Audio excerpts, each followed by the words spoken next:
Every live event is filled with moments of excitement. LiveSource is a new game-changing app that allows you to create auctions instantly during these moments, as the crowd's excitement is at a fevered pitch. Comes back with his second triple of the game. Imagine, after spectacular moments, you could remove any item from the field of play and place it into a live auction in less than a minute while the game is still on.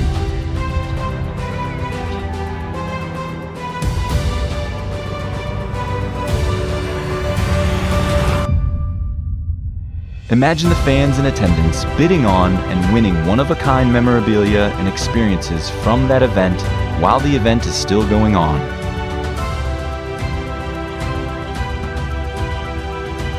LiveSource handles the heavy lifting so that there are no limits on what can be sold or when it can be sold.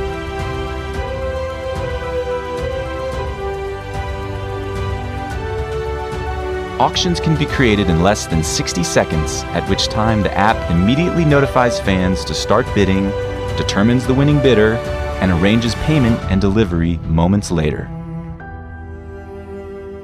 Excite your audience with highly shareable moments.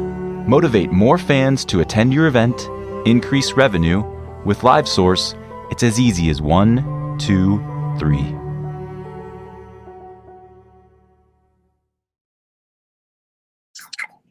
All right, well, we're back. We want to thank LiveSource for their support of the show. LiveSourceApp.com. Check it out. Tons of teams out there are using it. It's a great way to do raffles, auctions, everything. So LiveSource has been great. Check them out. Download the app or go to the website. Got another fun show. Got another, baseball, but now NFL executive on the show. So it's great. We've had a ton of baseball GMs and presidents on the show over the last month. Today I've got Adam Nuse. How's it going, Adam? Hey, doing great. Thanks for having me on. Yeah, man. Thanks for joining me. We've been connected on LinkedIn for a while, so kind of seen, some of your journey over the last few years, and your most recent one, that you're going to be joining the Tennessee Titans, which is awesome. Congrats on that.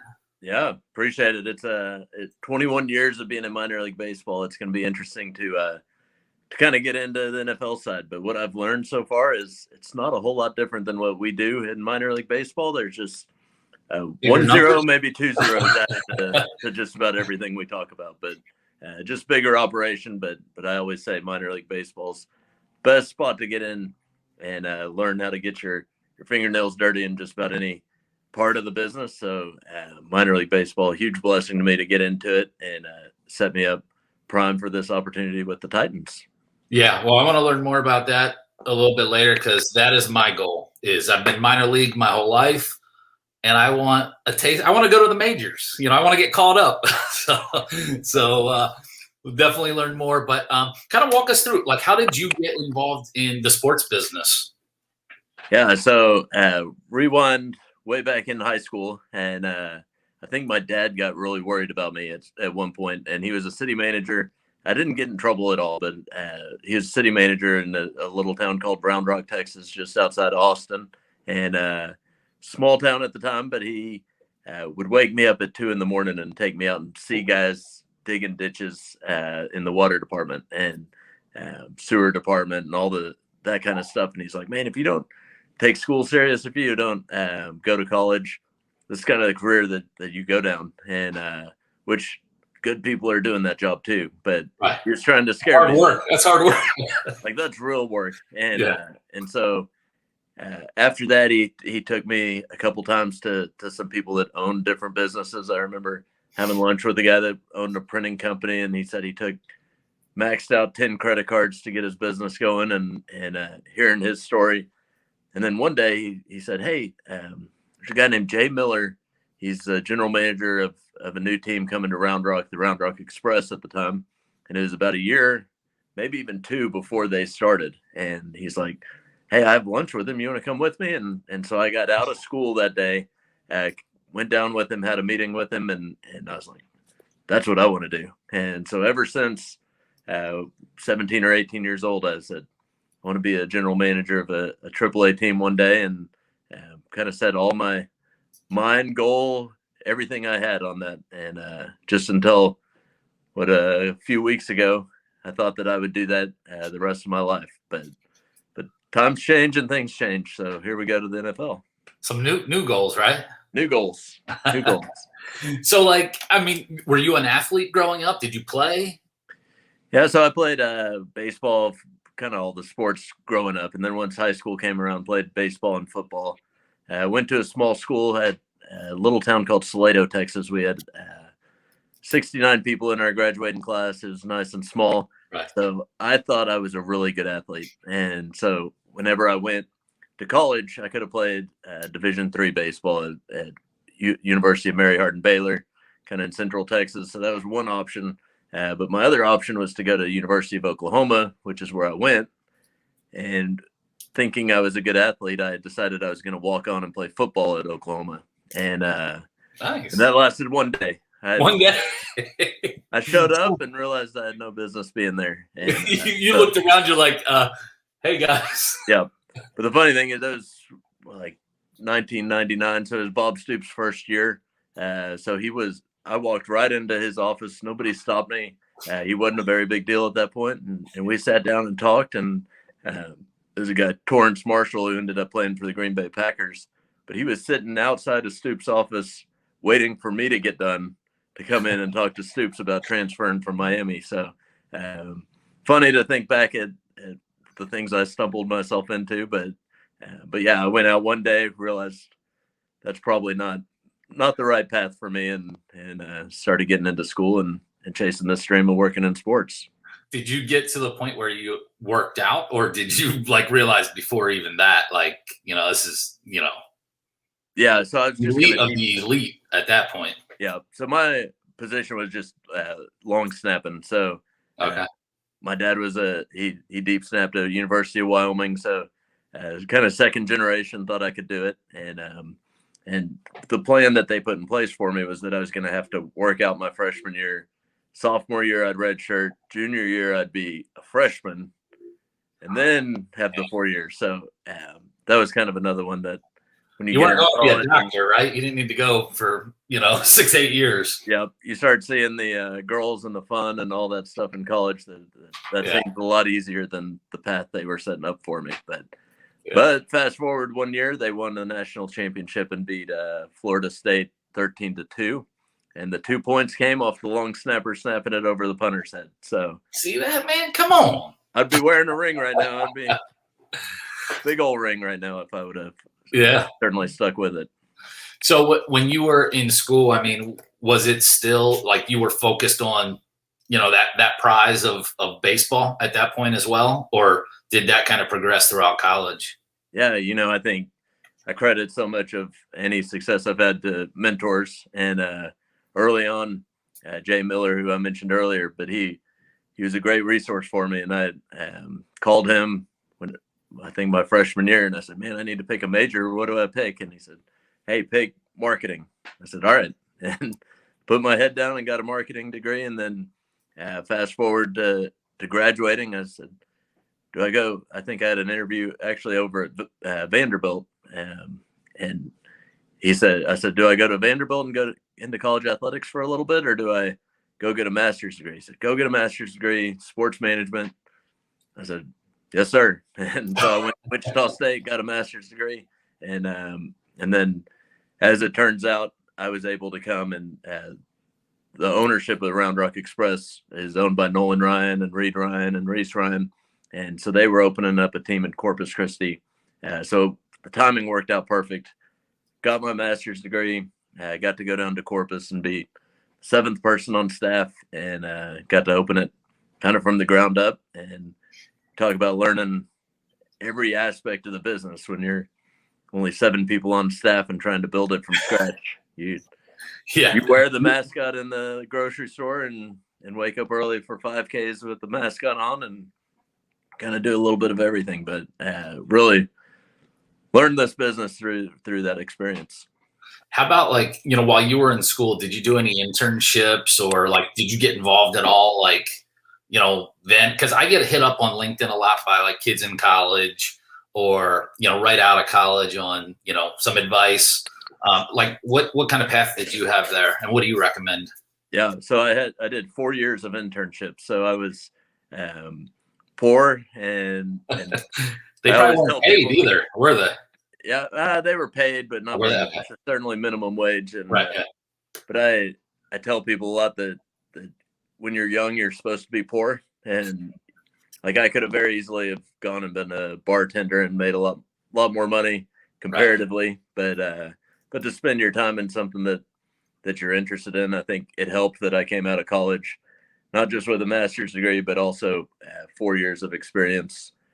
Some with the Round Rock Express, some with Oklahoma Redhawks at the time. They're Oklahoma City Dodgers now, and some at Wichita State University Athletic Department. And so I got to come out with great experience. And so I was, I think, 23 or so at that time. And by the time I was 28, I think 27, I was vice president over all of the revenue side of the Corpus Christi Hooks. So I think you can reach relatively the top pretty quick if you come in with some great internship experience. And I think it changes everything, changes that path, speeds up the path, I should say. Yeah. Did you know, like, kind of when you were coming out, like sales was the thing? Like, did you kind of toy around with the different departments to kind of figure that out, or you just always had that, sales ability in you? Yeah. So the very first internship was with the Round Rock Express, and it was a great job, but I've never done this for another intern, so I don't think it makes a whole lot of sense. But every 2 weeks I would go to a different department, and big credit to Jay Miller just for kind of having that approach and letting me see every approach of each part of the business, from grounds crew to operations to sales to retail store.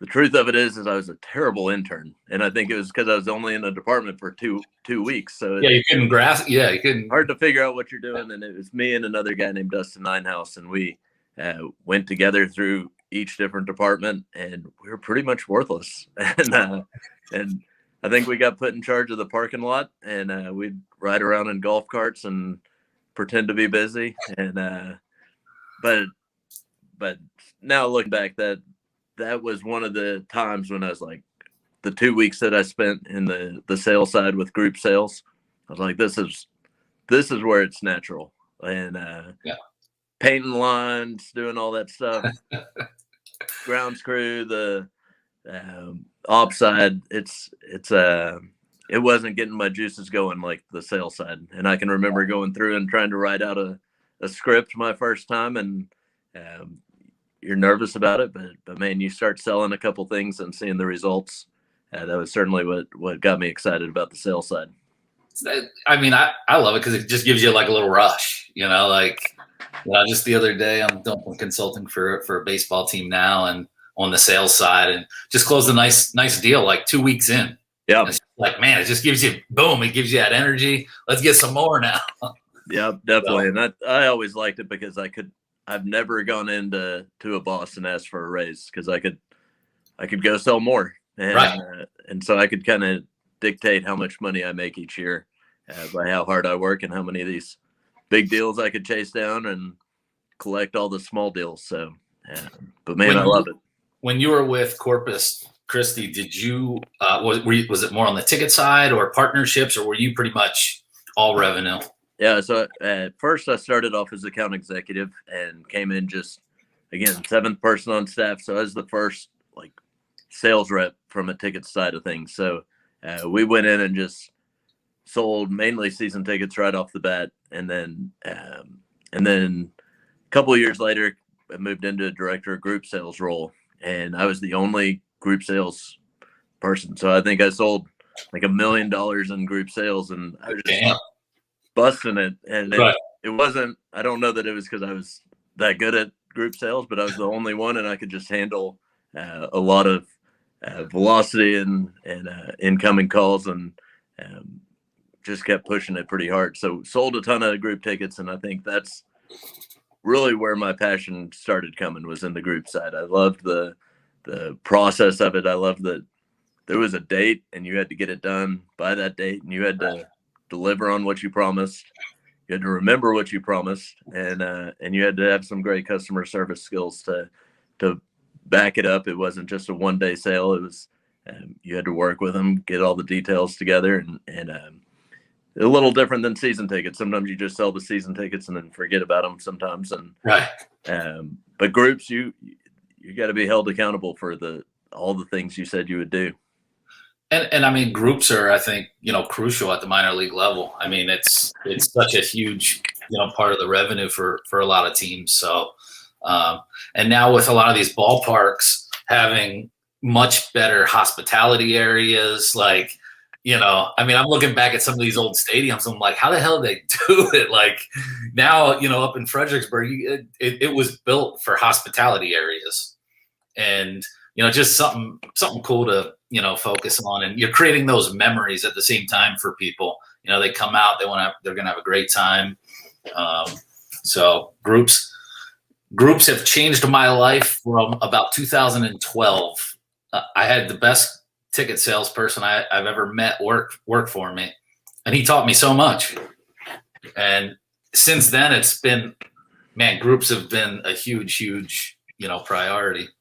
And then one of the things with groups that I think I kind of jumped out of either my comfort zone or the lane that they wanted me to be in, and I started thinking, man, I want to do sponsorship sales too. And it wasn't my lane. I can remember JJ Gotcha was the president that said, hey, all I need you to do is be Nebraska football, pound 3 yards at a time. He's like, Ken Strom's over there. He'll throw Texas Tech football. He'll do 30 yards at a time. I need you to do three yards at a time. And I was like, all right.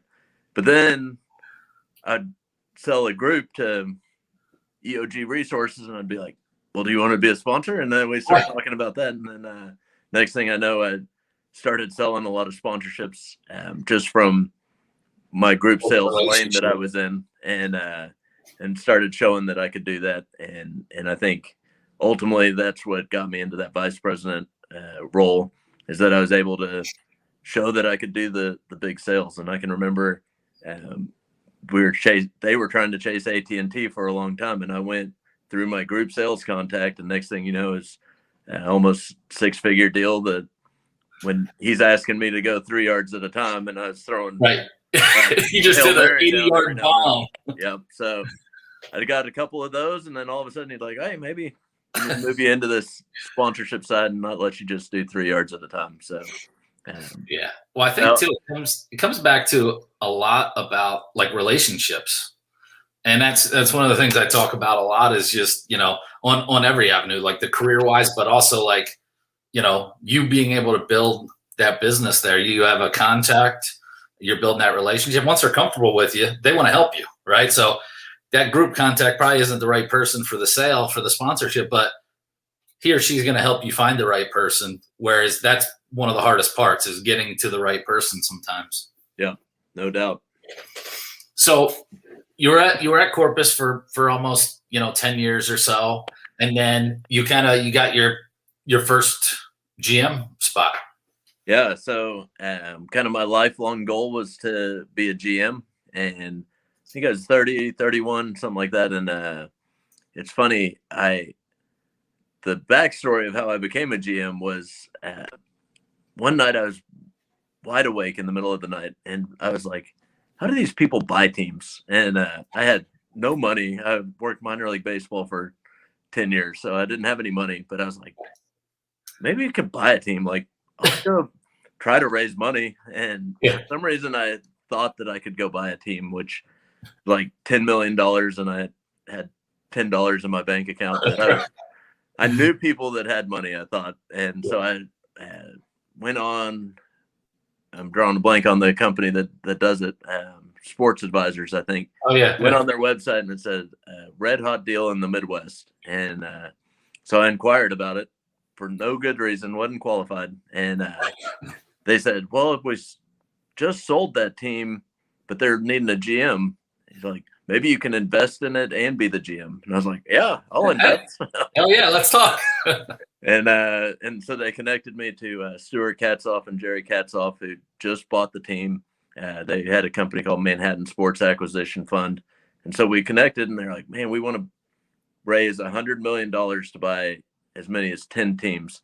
And So they already owned Reno Aces at the time. This was the second team that they were buying.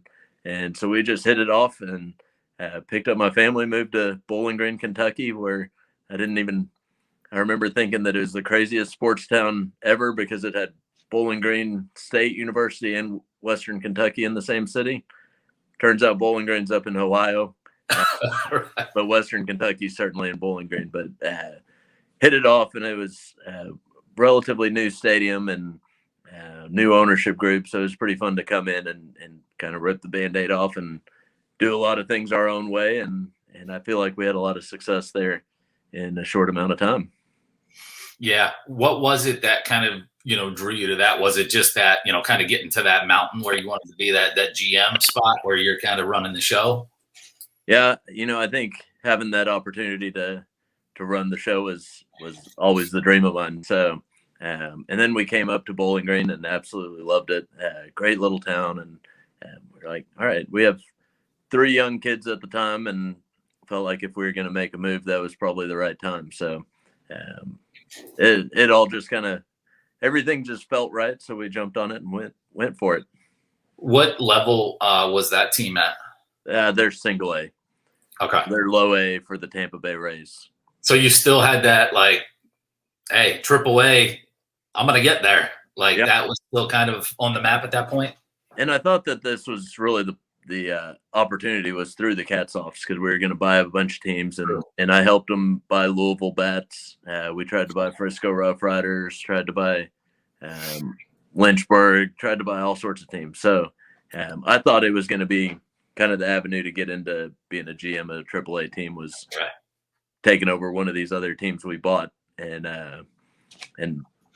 But as things turned out, I got a call one day that from Gary Arthur, who was general manager of the Nashville Sounds at the time, and he was retiring, and took me to lunch and kind of set out a plan that at the time involved him staying as GM and then kind of working me in. And by the end of it, he decided to retire, and I came in as GM from day one. And so, like, what was that, like, moment like for you then? So, like, this is, like, the thing that you thought about, from, back in high school, and now you're kind of achieved it. Like, so was it like, once you're in there, is it like, okay, what's the new goal? Yeah. Or were you just like, hey, this is living my dream? On one hand, it was kind of like, man, I don't know if I wanted to reach my career goal at 35. So maybe there's probably something else I should dream of. But man, it was great that we have the best stadium in all of minor league baseball. I think we have a large staff. At one point we had like 55 full-time employees, and I always say there's nothing minor about what we do. We're in a major league market. The Titans, the Preds, there's soccer team now, MLS soccer team now. So we tried to act like we were a major league team, and I think for the most part we were Nashville's major league baseball team, and are the base. I say we are, but I think like usually top 2 or 3 in all of minor league baseball in attendance. Our revenue's probably as high as anybody in the country, if not number 1, pretty close. And so all the opportunities are here. A great ownership group that's a family-owned team, and it's not run super corporate. And once I got here, I kind of felt like this was probably my job forever, and loved the ownership group, loved his family and the kids, and his kids are about my age. So it felt like we could be in this for a long haul. Yeah. No, that's great. So you've been in baseball for, 15, 20 years.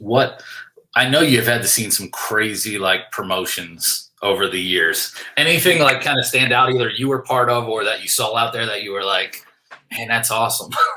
Yeah. I think it would have been 21 years this year. Or the 21 seasons this year. So over the time, certainly a lot of things. The one thing that always jumps to my mind with questions like that is similar to group sales effort. Back to that story is we were trying to really enhance a Catholic night that we had, Catholic Communities Night. And one of the things we were going to add that year was a Bishop Carmody bobblehead, and he was the Bishop of Corpus Christi or South Texas, or I forget what his region was, but he's probably 80 years old. I don't know how old he was, but he's certainly older at the time. And so we made this Bishop Carmody bobblehead, and I can remember being so excited about it. It looked great. And we were passing them out at the front gate, and I remember picking one up, and sure enough, his head falls out of the bottom and like rolls across everybody's feet. And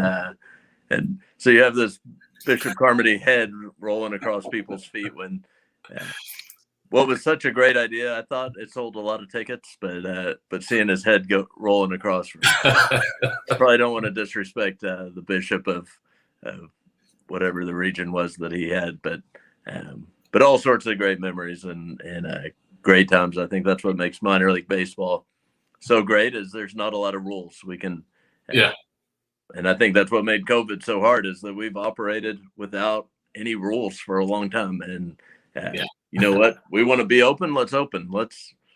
If there's not scheduled baseball games, we could do a concert. We could do anything we want, and nobody's going to tell us no. And then all of a sudden COVID hit, and we're being told no on everything. So, but promotions are always the best. I love brainstorming those and trying to figure out how we get people to come out and be entertainment. So how many bad ideas does it take to get to that great one?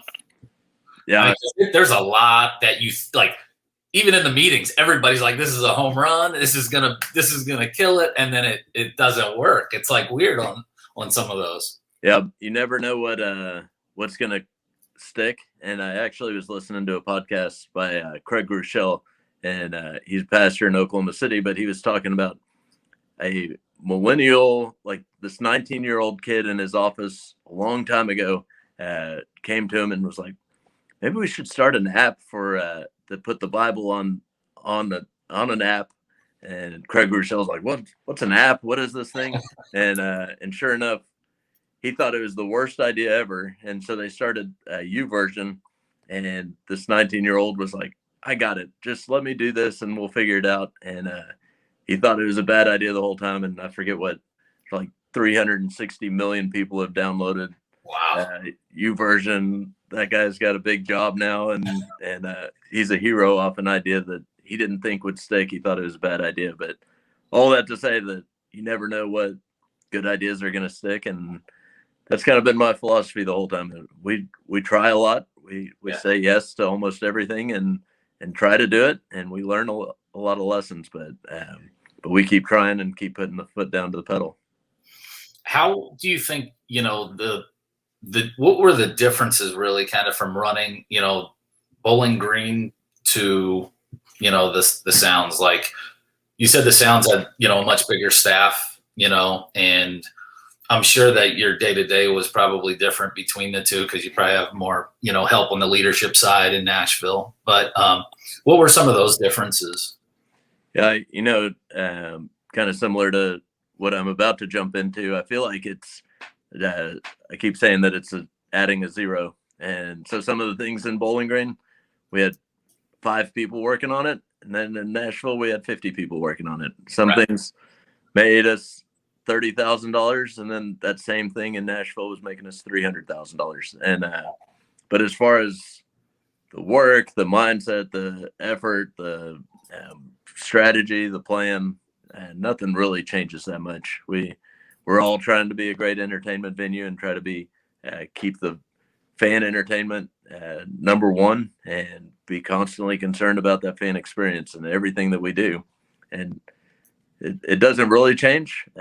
Again, we had nights of 1,000 people in Bowling Green, and then I come here and we do the same thing and there's 10,000 people. So it just felt like an extra zero was added to my job. And did you get an extra zero on your paycheck too? Not, but that would have been that would be nice. Like still minor league baseball. Bring it back to reality. Yep. No, that's good. So how did the Titans thing come about? I mean, you're talking, the NFL is, the biggest league, in the country. How did that come about? Yeah. You mentioned it earlier that relationships are kind of the driving force of everything. And right when I first started here, we in Nashville, they do a great job of interacting with all the teams.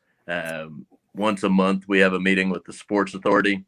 That's a city-run facility or operation, but it's a meeting that we all get together and kind of share what we're doing. So they ultimately are who owns the lease to all the stadiums in town. So it's one of those meetings you show up in ties and it's all like super professional but anyway, so we show up and right when I first started, there's another guy that just started with the Titans, and his name's Burke Nihill. And Burke and I kind of hit it off right off the bat, and he was their general counsel at the time. We were both the new guys showing up at these meetings and about the same age and had kids about the same age. And so we just kind of hit it off, and we started meeting up together, having dinner with our families. And it was really just a friendship. He was general counsel of the team and a general manager of the Sounds. And so got to know a lot of the people on the Titans staff just from that and being in this community for a while. And so then fast forward a few years, and he got promoted kind of into the role that I'm walking into. It's like a vice president of business operations. And so he kind of got in that role, he was big part of bringing the NFL draft to Nashville. Just started getting his feet wet in that. And then Steve Underwood, who was the president and CEO, retired and promoted Burke into CEO president job. And he wasn't in this vice president of business operations role for hardly any time, and kind of got promoted twice pretty quick. Nice. And so we've always kind of had this friendship. And he mentioned a few years ago, he's like, hey, there's going to be a time that almost our entire leadership team's been with the team since the Oiler days. So they've been all there for 20 years. There's going to be a transition sometime in life. Would you ever be interested? And I was like, yeah, well, keep me posted. I always listen a whole lot about it. But, and then back in October or so, we grabbed lunch. We kind of were grabbing lunch routinely anyway, once or twice a year, and didn't think much about it. And he mentioned to me that this job, he was trying to create it and thought it would be a good fit, see if I was interested. And then we went through a big process. It got delayed for a while for some different things. And then he called 2 or 3 weeks ago and said, hey, you still interested in this? Let's do this. And so I kind of went like months without thinking that it was going to come together. And then all of a sudden it came together, and here we go. And that's like frustrating, because it's like, okay, now I'm excited about this potential. Like, this sounds great. And now I got to put it on hold. One of the fun things was whenever he kind of had to put it on hold, he's like, just trust me.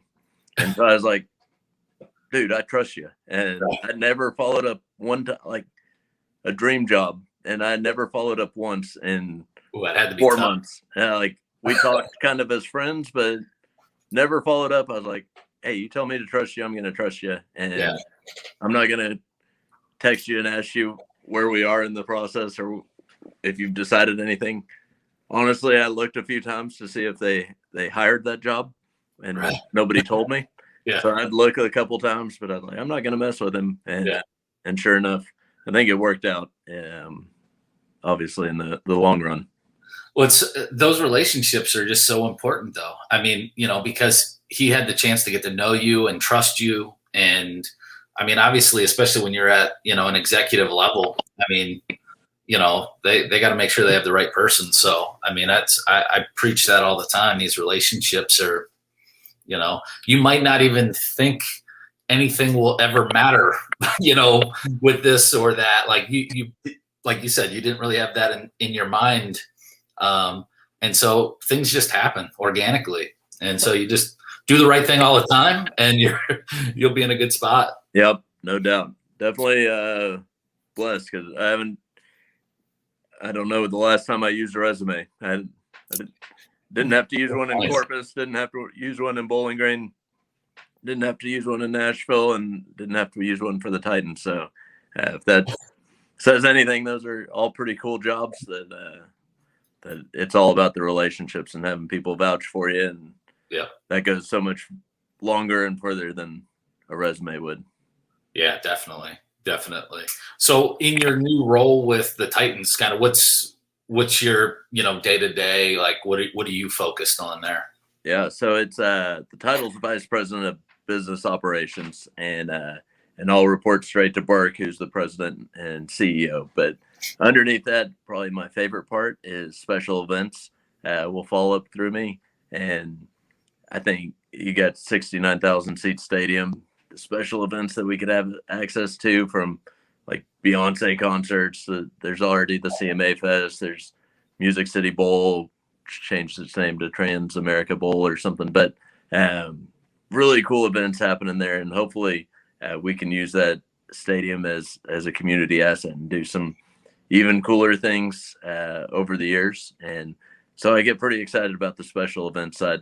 The other side will be kind of overall facility of Nissan Stadium, everything that goes into that, from kind of look and feel to the fan experience. Fan experience is probably one of the big things we focus on, and probably the big selling point to bringing me over there was passion for the fan experience and trying to think through every aspect of the fan experience.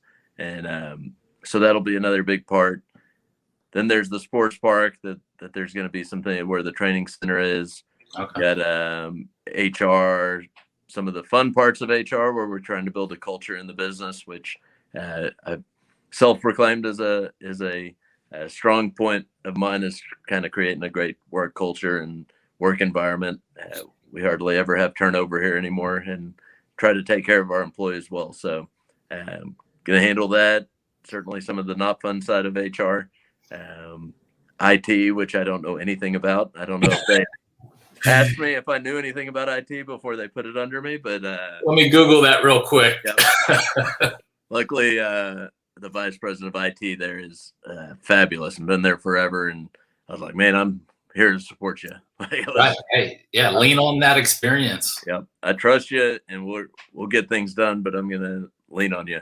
And I think that's all guys like that want, is somebody that is going to trust them and do their thing. And so that department will be fun to kind of dabble in, but I'll certainly leave that to the experts. But outside of that, also have like concessions. We have 2 different concession deals, one with Legends and one with Levy. So juggling both of those, all the merchandise store running through there too. So we're jumping into a lot of things, trying to figure it out. But it's funny that one of my big passions is sponsorship sales and ticket sales. And that's not in my wheelhouse, but or in my lane anymore. But I always think about how important the other side is. If sponsorship sales guy is out trying to sell some cool things, that they need somebody on this back end that can make it happen and do some good stuff. So still going to be able to help out on that side as well. Every live event is filled with moments of excitement. LiveSource is a new game-changing app that allows you to create auctions instantly during these moments, as the crowd's excitement is at a fevered pitch. Comes back with his second triple of the game. Imagine, after spectacular moments, you could remove any item from the field of play and place it into a live auction in less than a minute while the game is still on.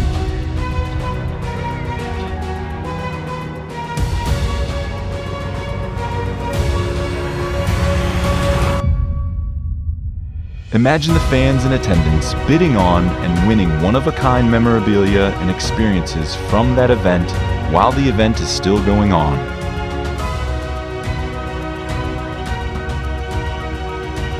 LiveSource handles the heavy lifting so that there are no limits on what can be sold or when it can be sold.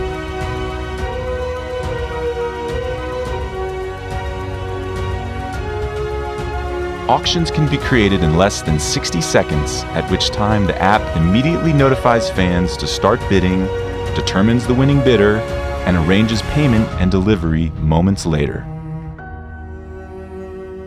Excite your audience with highly shareable moments. Motivate more fans to attend your event increase revenue. With LiveSource, it's as easy as 1, 2, 3.